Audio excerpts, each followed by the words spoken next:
जय हिंद दोस्तों, स्वागत है आपका माधव क्लासेस में। आज है 17 फरवरी और 17 फरवरी से रिलेटेड जितनी इंपॉर्टेंट करंट अफेयर बनती है मैं आपके सामने कुछ क्वेश्चंस लेके आया हूं। चलो, हमारा पहला क्वेश्चन है, किस देश ने व्हाट्सएप पर बैन लगा दिया है? तो राइट आंसर हो जाएगा रूस ने। देखिए, रूस ने पूरे देश में मैसेजिंग ऐप व्हाट्सएप पर बैन लगा दिया है। रूसी सरकार ने कहा कि व्हाट्सएप ने रूसी कानूनों और नियमों का पालन नहीं किया, इसलिए इसे बंद किया गया है। रूस ने आम लोगों को लोकल ऐप मैक्स, इसको ध्यान रखेंगे क्योंकि रूस ने बैन लगाया है व्हाट्सएप पर, तो ये मैक्स नाम का लोकल ऐप बहुत इंपॉर्टेंट हो गया है। मैक्स यूज करने को कहा है। व्हाट्सएप स्मार्टफोन के लिए एक इंस्टेंट मैसेजिंग एप्लीकेशन है। व्हाट्सएप की स्थापना 2009 में की गई थी। इसको मेटा प्लेटफॉर्म के द्वारा विकसित किया गया है, जिसे पहले फेसबुक कहा जाता था। संस्थापक व्हाट्सएप के जॉन कॉम और ब्रायन एक्टन हैं। ये है जॉन कॉम और ब्रायन एक्टन। देखिए, रूस के बारे में पढ़ते हैं। यहाँ की राजधानी मॉस्को है। यहाँ की मुद्रा रूसी रूबल है। राष्ट्रपति व्लादिमीर पुतिन है। प्रधानमंत्री मिखाइल मिशुस्तिन है। ये है मिखाइल मिशुस्तिन। अच्छा, ये पूर्वी यूरोप और उत्तरी एशिया का महाद्वीप में पड़ता है। ये 16 देशों से इसकी सीमाएं लगती हैं। रूस भारत को S-400 मिसाइल सिस्टम दे चुका है। ब्रह्मोस मिसाइल भारत और रूस ने मिलकर विकसित की है। रूस को पहले सोवियत संघ के नाम से जाना जाता था, जिसका विघटन 1991 में हुआ था। नेक्स्ट क्वेश्चन है, गुजरात सरकार ने गिफ्ट सिटी का नया अध्यक्ष किसे नियुक्त किया है? तो राइट आंसर हो जाएगा उदय कोटक को। देखिए, गुजरात गवर्नमेंट ने देश के दिग्गज बैंकर और कोटक महिंद्रा के संस्थापक उदय कोटक को गिफ्ट सिटी का न्यू चेयरमैन नियुक्त किया है। उन्होंने पूर्व हसमुख अधिया की जगह ली है, जो जून 2023 से इस पद पर थे। देखिए, उदय कोटक कौन है? ये कोटक महिंद्रा बैंक के फाउंडर हैं। इन्हें इंडिया के बैंकिंग सेक्टर का एक बहुत बड़ा नाम माना जाता है। अभी हाल ही में जनवरी 2026 में उन्हें पद्म भूषण सम्मान से भी नवाजा गया है। देखिए, गिफ्ट सिटी क्या होता है? इसका पूरा नाम Gujarat international finance tech city होता है। यह गांधीनगर गुजरात में है।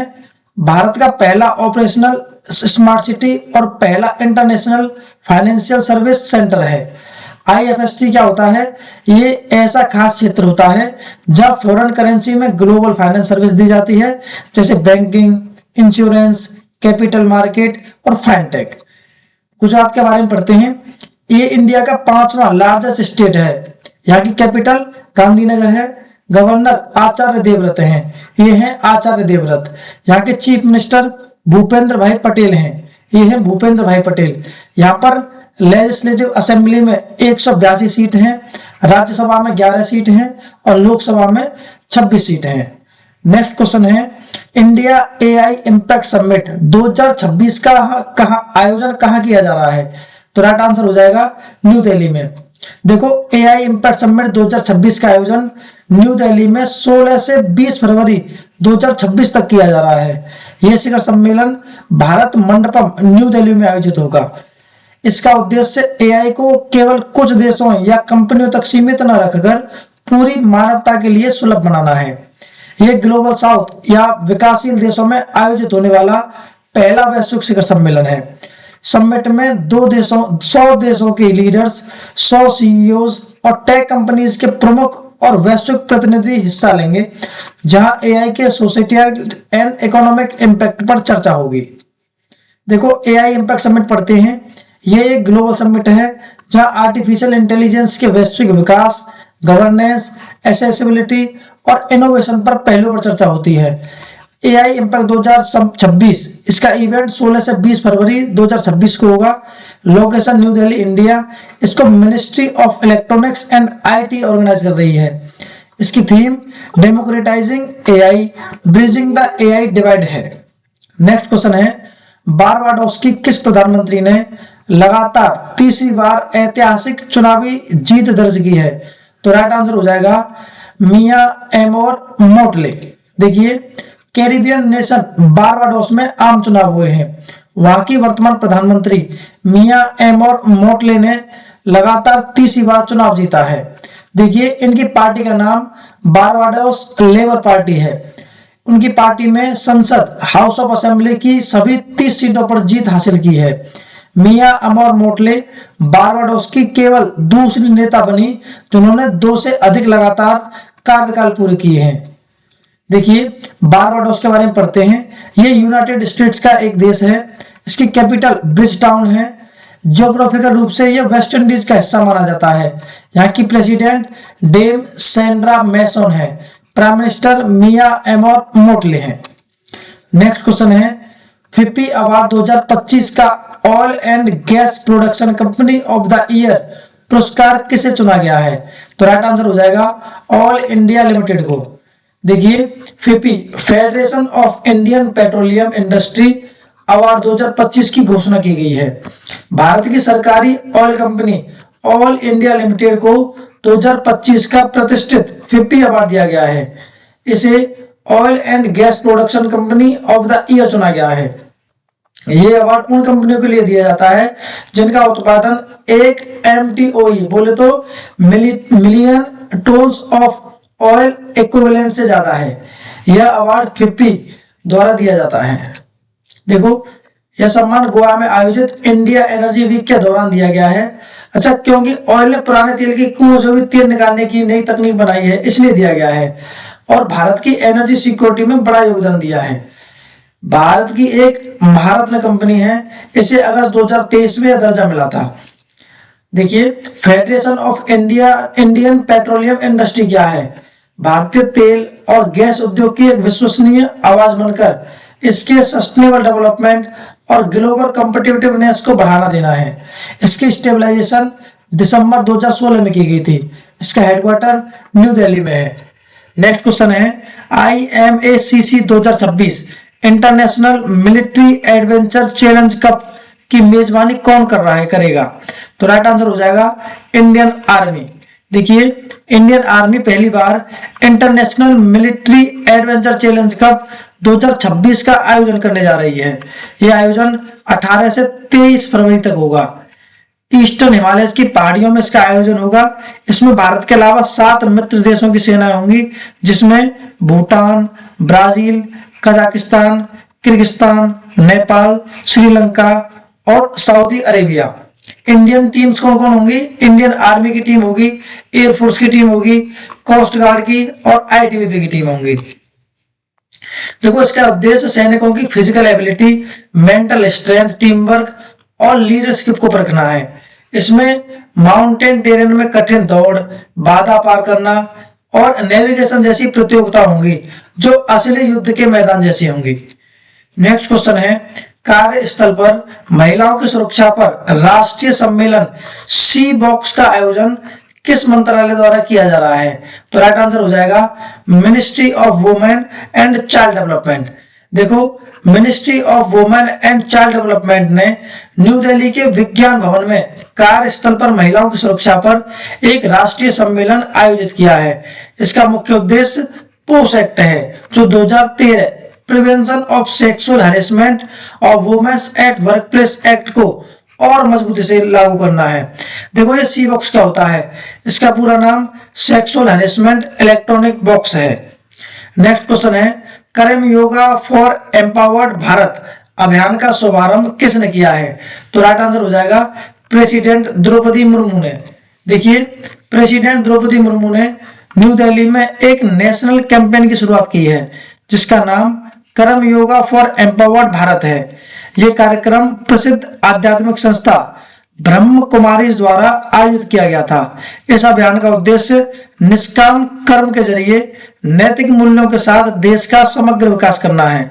उन्होंने कहा कि देश का विकास सिर्फ धन और तकनीक से नहीं होगा बल्कि इसके साथ नैतिकता और आध्यात्मिकता का होना भी बहुत जरूरी है।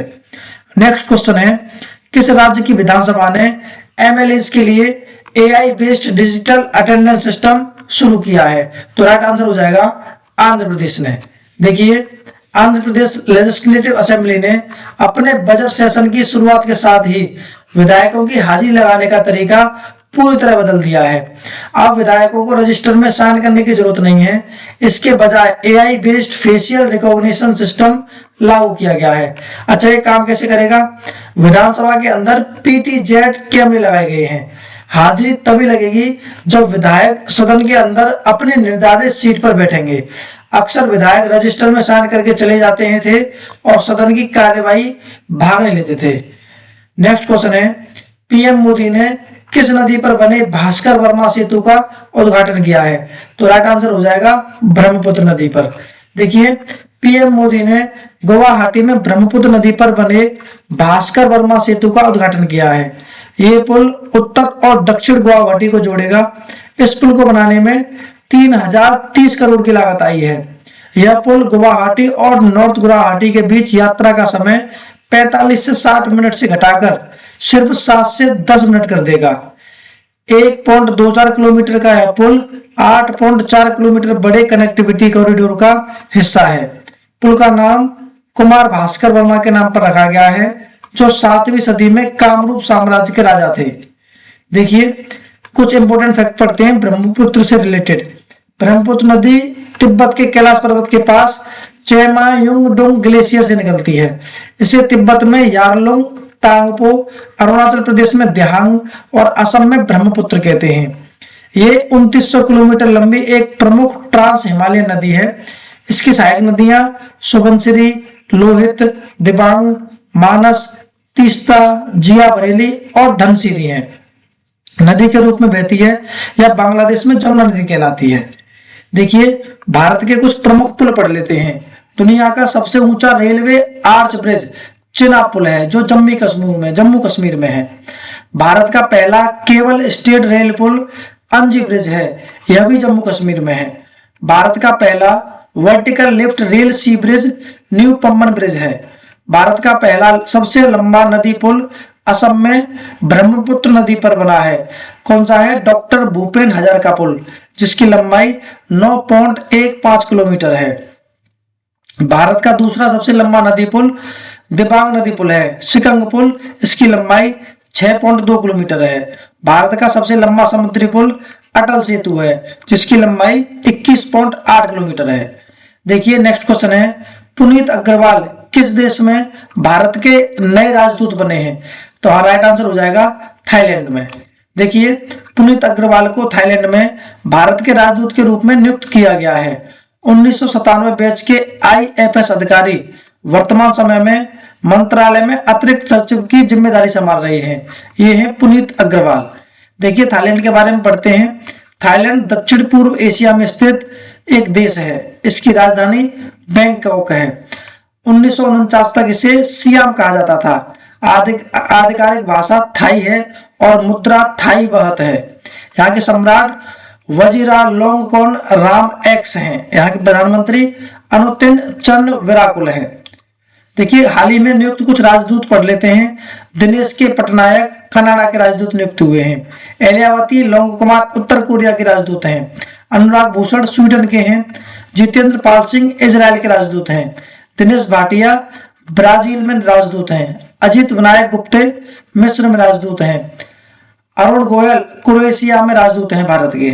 देखिए, विनय मोहन क्वात्रा अमेरिका में राजदूत हैं और मुआन पुई सायावी न्यूजीलैंड में राजदूत हैं। अमित कुमार मिश्रा जॉर्जिया से रिलेटेड हैं। देखिए, इस तरीके से हमने आज की इंपोर्टेंट करंट अफेयर को पढ़ लिया है। अब ये लास्ट वीडियो का क्वेश्चन है, जो जिसका आंसर आपको कमेंट बॉक्स में देना है। अच्छा, क्वेश्चन है, हाल ही में किसने एक अतिरिक्त नवीन oral polio vaccine type 2 NOPV2 को प्री क्वालिफिकेशन प्रदान किया है? आपके ऑप्शन हैं WTO, WHO या यूनेस्को। अगर क्लास को बच्चों सब्सक्राइब करें, चैनल को सब्सक्राइब करें, क्लास को शेयर कर दें और हमारी क्लास सुबह डेली 6:30 बजे आ जाती है। अपना ख्याल रखें। बाय।